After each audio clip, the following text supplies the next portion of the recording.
주기율표. 우리 다들 학창 시절에 막 외우느라 정말 고생했잖아요.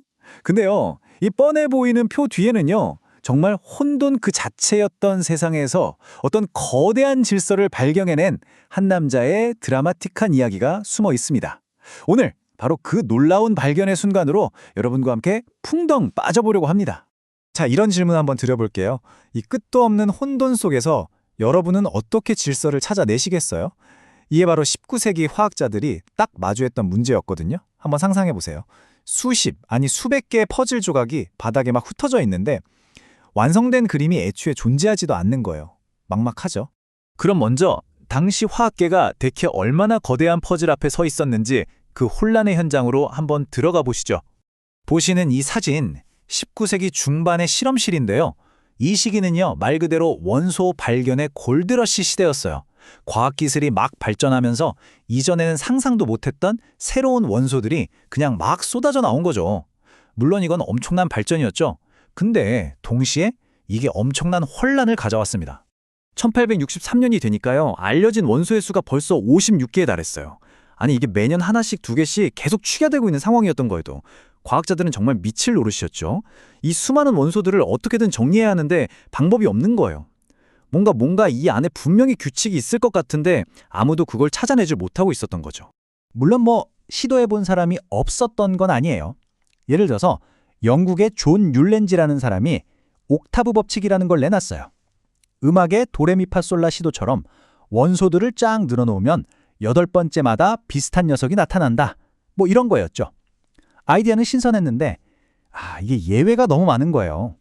그래서 학계에서 그냥 비웃음만 사고 말았죠. 진짜 문제는 이거였어요. 몇 개만 대충 맞는 그런 패턴 말고 모든 원소를 관통하는 단 하나의 보편적인 법칙을 찾아내는 것. 이게 진짜 과제였습니다. 자, 바로 이때였습니다.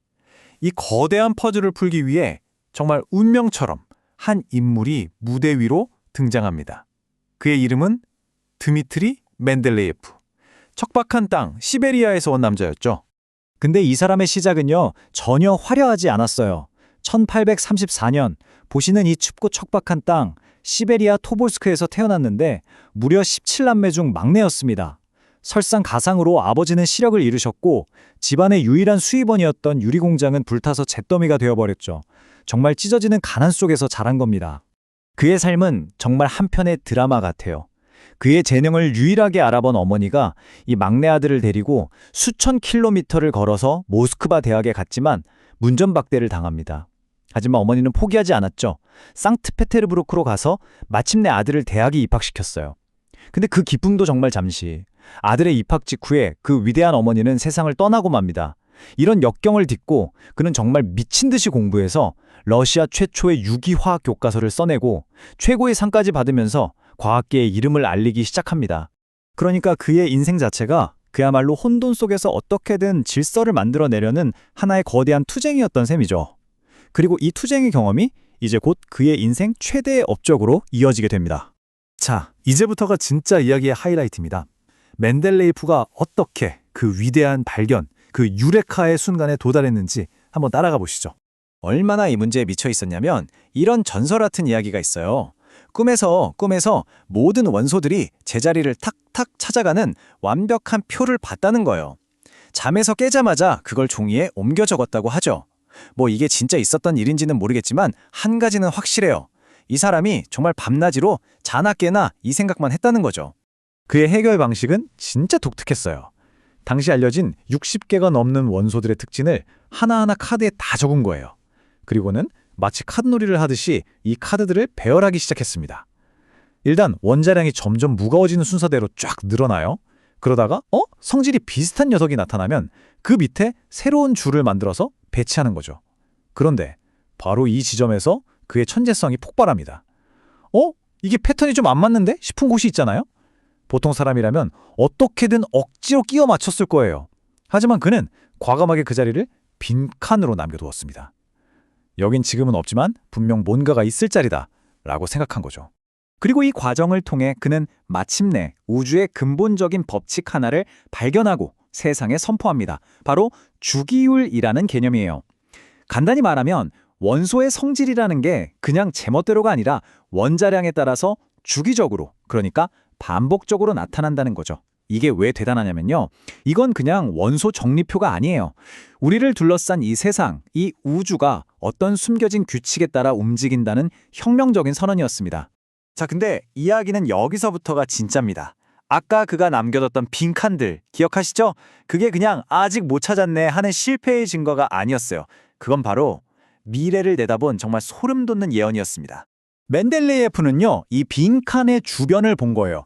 위에 있는 원소, 아래에 있는 원소, 양옆에 있는 원소들의 특징을 쫙 분석해서 자, 그렇다면 이 빈칸에 들어올 미지의 원소는 원자량이 대충 이 정도일 거고 성질은 아마 이럴 것이다 라고 아직 발견되지도 않은 원소의 프로필을 아주 상세하게 예측해버린 겁니다.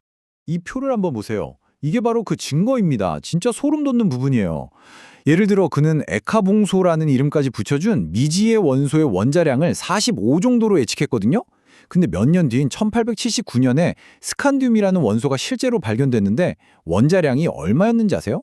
44.96이었습니다. 거의 똑같죠.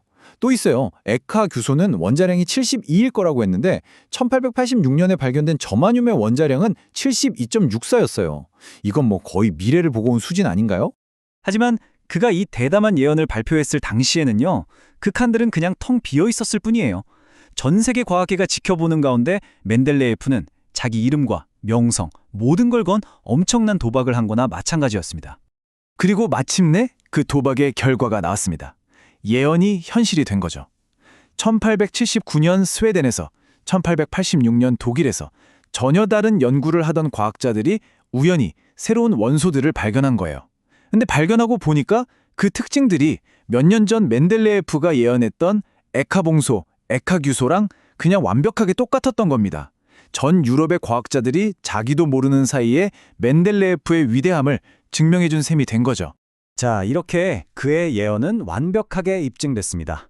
그럼 이제 마지막으로 이 위대한 발견이 단순히 맞았다 해서 그치지 않고 어떻게 세상을 바꾸는 영원한 유산이 되었는지 한번 정리해 보겠습니다. 이게 중요한 점인데요. 멘델레예프의 주기율표는 그냥 벽에 걸어놓는 그림이 아니었어요.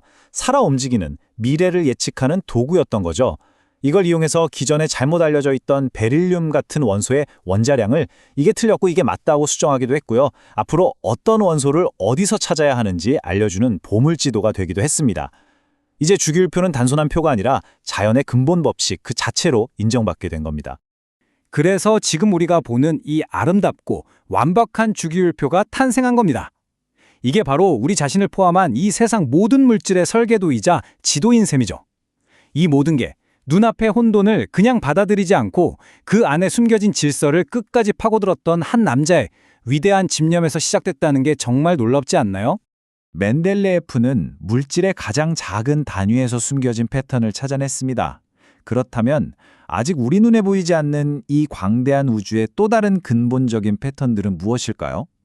어쩌면 바로 지금 이 순간에도 제2의 멘델레예프가 그 패턴을 발견하기 직전일지도 모르겠습니다. 여러분은 어떻게 생각하시나요?